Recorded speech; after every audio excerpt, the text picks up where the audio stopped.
नमस्कार, मैं हूं नेहा पांडे। बिन गुरु ज्ञान कहां से पाऊं? अगर ये मुश्किल कभी आपके सामने भी आती है तो हम हैं तैयार आपकी मदद के लिए। इस कार्यक्रम में आपकी मुलाकात हम ऐसे गुरु से कराते हैं जो अपने अनुभव से आपकी शिक्षा और करियर को नया आयाम दे सकते हैं। इसी कड़ी में आज हमारे साथ पटना स्टूडियो में मौजूद रहेंगे NIHER पटना के director in chief mister Anil सुलभ जी, जो हमें देंगे पारा मेडिकल क्षेत्र से जुड़ी तमाम जानकारियां।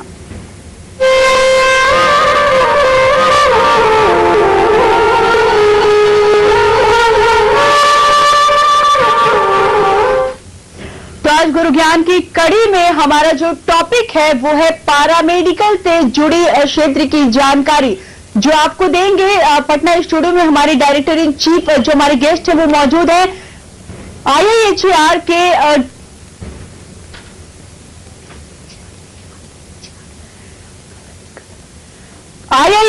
के डायरेक्टर इन चीफ है मिस्टर अनिल सुलभ जी मौजूद रहेंगे पटना स्टूडियो में हमारे साथ, जो आपको देंगे पारा मेडिकल क्षेत्र से जुड़ी तमाम जानकारी देंगे। और आप हमें कॉल कर सकते हैं। हमें कॉल करने के लिए आप हमारा नंबर डायल कर सकते हैं। हमारा टेलीफोन नंबर लगातार आपके टीवी स्क्रीन पर फ्लैश हो रहा है।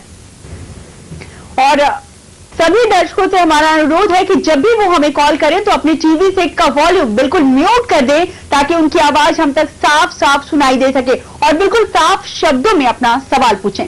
तो पारा मेडिकल क्षेत्र से जुड़ी तमाम जानकारियां आज हम आपको देंगे। IIHER के IIHER के डायरेक्टर इन चीफ अनिल सुलभ जी पटना स्टूडियो में हमारे साथ मौजूद रहेंगे, जो हमें पारा मेडिकल क्षेत्र से जुड़ी तमाम जानकारियां देंगे। और सभी दर्शक हमें कॉल कर सकते हैं, हमसे सवाल पूछ सकते हैं, पारा मेडिकल क्षेत्र से जुड़े हुए सवाल पूछ सकते हैं। और हमें कॉल करने के लिए आप हमारा टेलीफोन नंबर डायल कर सकते हैं। हमारा टेलीफोन नंबर लगातार आपके टीवी स्क्रीन पर फ्लैश हो रहा है।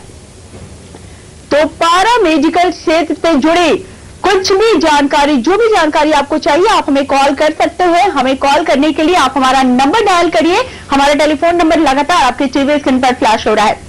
और पटना स्टूडियो में हमारे गेस्ट मौजूद रहेंगे, जो IIHER पटना के director in chief mister Anil सुलभ जी हैं, जो हमें देंगे पारा मेडिकल क्षेत्र से जुड़ी तमाम जानकारियां।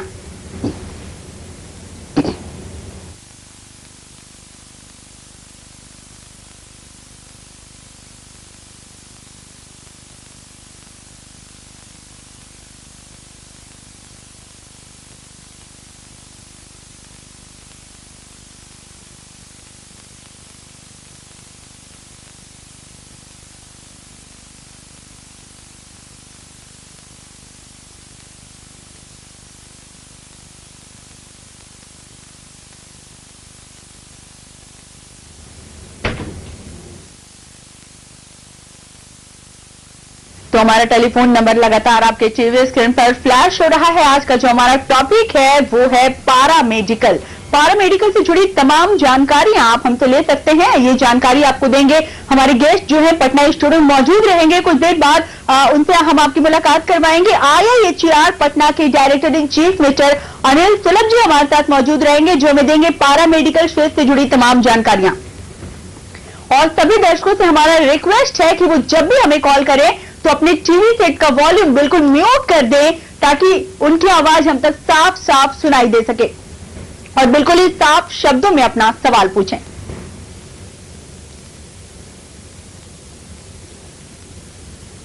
जहां तो पारा मेडिकल क्षेत्र से जुड़ी तमाम जानकारियां आज हम आपको देंगे।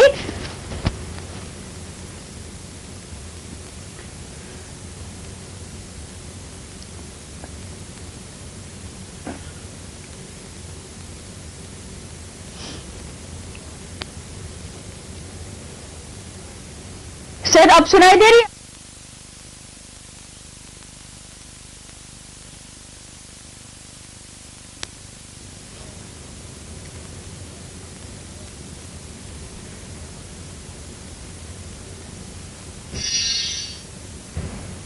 और अब सीधे चलते हैं पटना स्टूडियो, जहां पर गेस्ट हमारे मौजूद है IIHER पटना के director in chief mister Anil सुलभ जी मौजूद हैं। अनिल सुलभ जी, बहुत बहुत स्वागत है आपका हमारे स्टूडियो में। सबसे पहले हम आपसे जानना चाहेंगे कि आप हमारे दर्शकों को पारा मेडिकल के बारे में थोड़ा विस्तार से बताएं।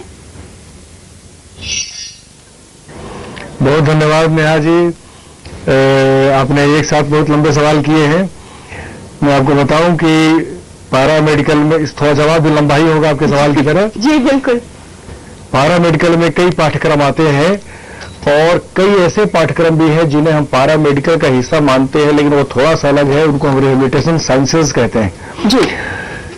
जैसे फिजियोथेरापी का कोर्स है, ऑक्यूपेशनल थेरापी का कोर्स है, प्रोस्थेटिक ऑर्थोटिक इंजीनियरिंग का कोर्स है जिसे हम आर्टिफिशियल लिम्ब बनाने की इंजीनियरिंग कहते हैं। जी। Audiology and speech language pathology का कोर्स है जिसे आम भाषा में स्पीच थेरापी का कोर्स कहते हैं। और स्पेशल एजुकेशन का कोर्स है। ये सारे कोर्सेज ये तो लोग आम फैम में पारा मेडिकल बोलते हैं, लेकिन ये रिहेबिलिटेशन कोर्स हैं। जी। और इसके अलावा मेडिकल लैब टेक्नोलॉजी में, एक्सरे टेक्नोलॉजी में, ओटी टेक्नीशियन में, ड्रेसिंग में, ऑप्थाल्मोलॉजी में, फार्मेसी में, नर्सिंग में, ये सब जो पाठ्यक्रम होते हैं जिस भी लेवल के हो, डिप्लोमा डिग्री या मास्टर डिग्री की, ये सारे पाठ्यक्रम आते हैं पैरामेडिकल में कह सकती हैं। और मैं मानता हूं कि आज जितने भी पाठ्यक्रम तकनीकी पाठ्यक्रम प्रचलन में है, पूरे विश्व की बात मैं करता हूं, उन सभी पाठ्यक्रमों में एक ऐसा क्षेत्र है जहां रोजगार की अपॉर्चुनिटीज की, अवसरों की प्रचुरता है, व्यापकता है, ऐसा कह सकते हो। इसलिए कि दो क्षेत्र सार्वजनिक जीवन के या जीवन के कह सकते हैं, स्वास्थ्य और शिक्षा, ये दो ऐसे क्षेत्र हैं जिसकी मांग कभी कम नहीं होती है।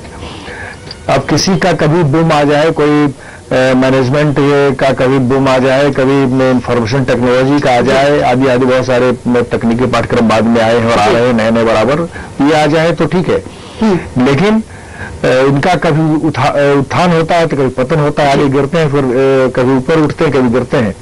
लेकिन ये जो पारा मेडिकल का क्षेत्र है, मेडिकल साइंस का क्षेत्र है, रिहेबिलिटेशन का क्षेत्र है, क्योंकि सीधे ये पीड़ित मानवता से जुड़े हुए हैं, स्वास्थ्य सेवाओं से जुड़े हुए हैं, इसलिए इनकी मांग हमेशा बनी रहती है। और मुझे लगता है कि जिस तरह से पूरे वैश्विक स्तर पर बिहार प्रदेश, झारखंड प्रदेश या मैं कहूं कि देश के दूसरे हिस्से के क्षेत्र हो, वहां भले हर जगह कमी दिखाई पड़ती है, लेकिन पूरे विश्व के स्तर पर इस क्षेत्र में कमी दिखाई पड़ती है। इसलिए मैं समझता हूं कि अपॉर्चुनिटी की दिशा में, अपॉर्चुनिटी के लिहाज से, अवसर के लिहाज से ये क्षेत्र बहुत ही व्यापक है और नौजवानों को इस क्षेत्र में आना चाहिए। अनिल जी, इस वक्त एक कॉलर हमारे जुड़ चुके अर्षित। अर्षित, कहिए क्या सवाल है आपका? हेलो जी बताइए क्या सवाल है? मैं 10th क्लास का स्टूडेंट हूँ। मैं जानना चाहता हूँ कि पारा मेडिकल में क्या बेनिफिट है इस क्षेत्र में जाने में, इस एरिया में जाने में।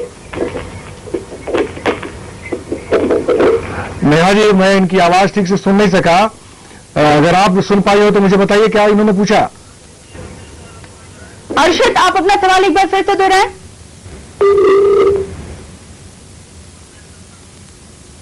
तो अनिल जी, संभवतः अर्षित से हमारा संपर्क टूट चुका है। अगर आधुनिकता की बात करें तो जानना चाहेंगे आपसे कि आधुनिक ट्रीटमेंट के दौर में जो पारा मेडिकल है उसकी भूमिका क्या है, क्या लगता है आपको? नेहा जी, मैंने पहले कहा कि जो स्वास्थ्य सेवाओं में जो पारा मेडिकल के लोगों की भूमिका है, इस टेक्निक की भूमिका है, वो सर्वाधिक महत्वपूर्ण भूमिका है। कोई एक डॉक्टर पूरी तरह से इलाज तब तक नहीं कर सकता है जब तक कि उसे मालूम न पड़े कि बीमारी क्या है जी, और बीमारी क्या है ये जानने के लिए डायग्नोस्टिक सिस्टम में जाना होगा जी। तो उसके जो एक्सपर्टाइज हैं, उसके जो एक्सपर्ट्स हैं, जब तक उनका सहयोग नहीं लिया जाएगा, मेडिकल इन्वेस्टिगेशंस नहीं होंगे, तब तक कोई भी अच्छी चिकित्सा नहीं हो सकती है।